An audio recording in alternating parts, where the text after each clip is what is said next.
Alright guys, what's going on? Today it's raining. I'm out here in the rain making a video for you guys, so smash that thumbs up button if you support your boy.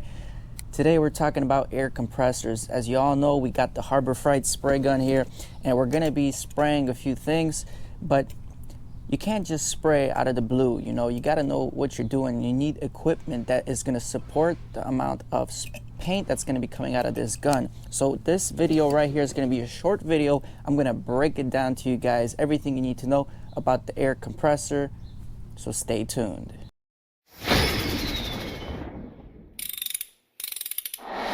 So right here we have a compressor that we've had for years and years in our family, just chilling in the garage. We typically use this thing for basic things like checking the tire pressure, inflating some soccer balls, very minor jobs that this thing can handle no problem. But is something like this going to be able to support a spray gun while you're painting, let's say, a whole car? That is a good question, and my neighbor's cutting the grass right now, so I hope you guys can hear me.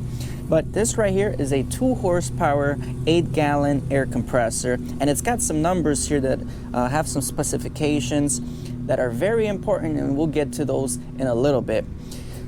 For the most part, there's a few things that you got to consider: the horsepower of the compressor, the PSI of the compressor, and one thing that I think is the most important is the CFM of the compressor, and we're going to break it down right now. So let's talk about it.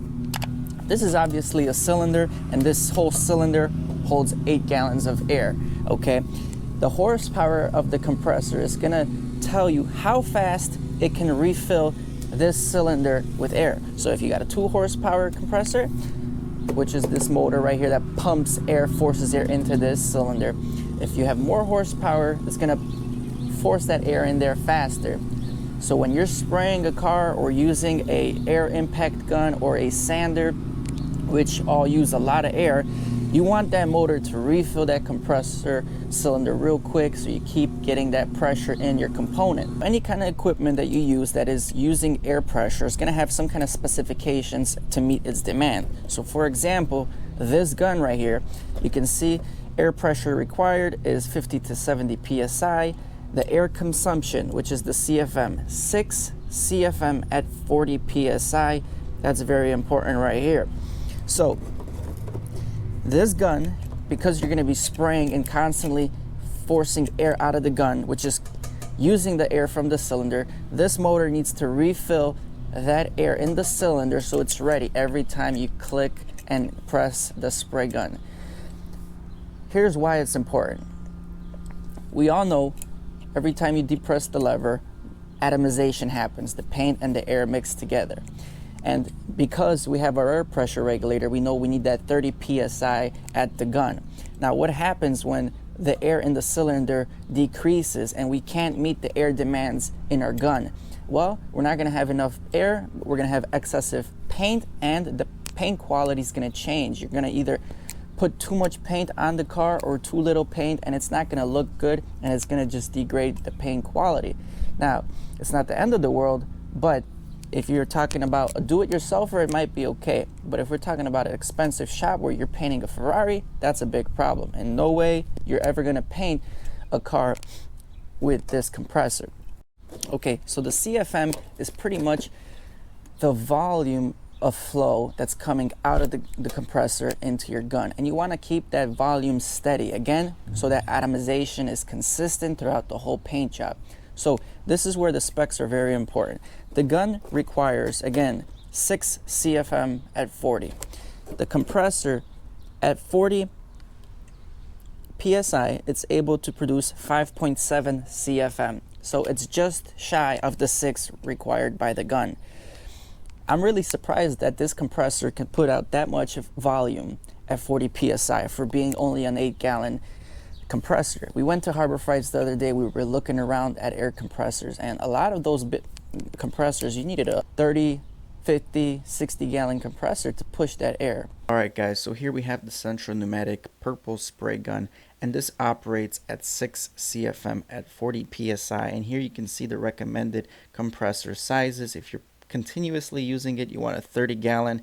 If you're intermittent, you want 7 to 29, and anything less than that, you won't be able to keep spraying for a long period of time. So the lower the CFM of the gun is, technically the more efficient it is, and you can use a smaller compressor in order to achieve your paint jobs that you need to do. Now there's plenty of compressors, and you got to look at a lot of things.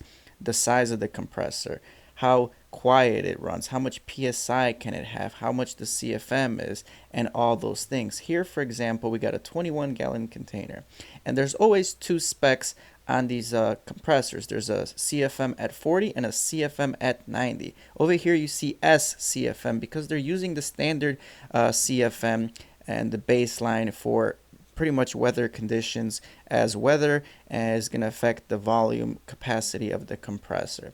But let's go ahead and go through some of these compressors and see the size of them and how much they're pushing. This is an ideal compressor, which is 60 gallon, and at 40 CFM it is pushing 16.4.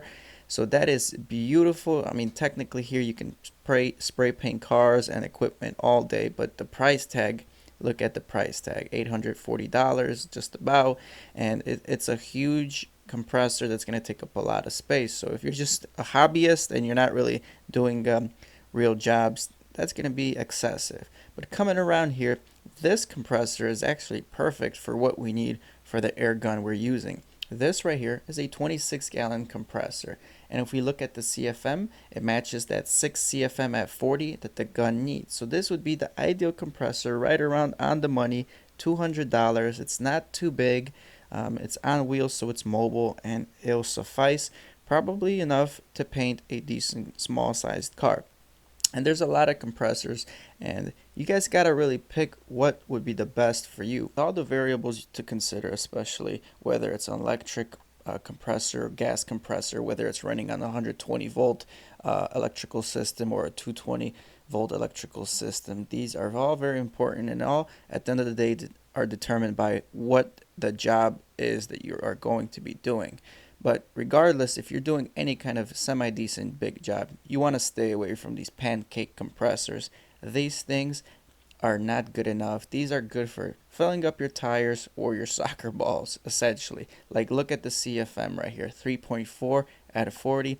This is not enough to suffice any kind of hobbyist, and using a spray gun with a compressor like this just will not work. So this is actually a quite dandy little compressor. So essentially, this compressor is able to power this gun just about perfect. Okay, it's a little shy of the 6, but we'll still be able to paint smaller body panels without an issue, because we'll paint a few strips of paint, we'll let the compressor recharge, and we'll still have that volume coming out. But if we're spraying the whole side of the car, where we're doing long strokes and you're going from the front end of the car to the back end, to the front, to the rear, this compressor will not have enough power to refill this air tank and keep that volume consistent. So whenever you're spraying professionally or want a great quality job and keep things consistent, you always want to make sure that your CFM of your air compressor exceeds the CFM of your tool, whether it's your spray gun, whether it's your sander, your impact wrench, or any other air compressed equipment. So again, everything plays a critical role when spraying and using air tools, but for the most part, the CFM are the most important numbers that you want to look at.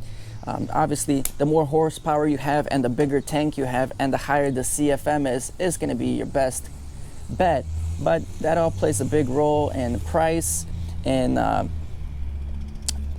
size, and essentially how noisy those air compressors are, whether it's an electrical air compressor, whether it's a gas air compressor. There's a lot of variations, but the most important thing, like I said, is the CFM. So hopefully this little air compressor is going to be able to sustain the work we're going to be putting it to, and we won't have any problems. But again, this is all new to me.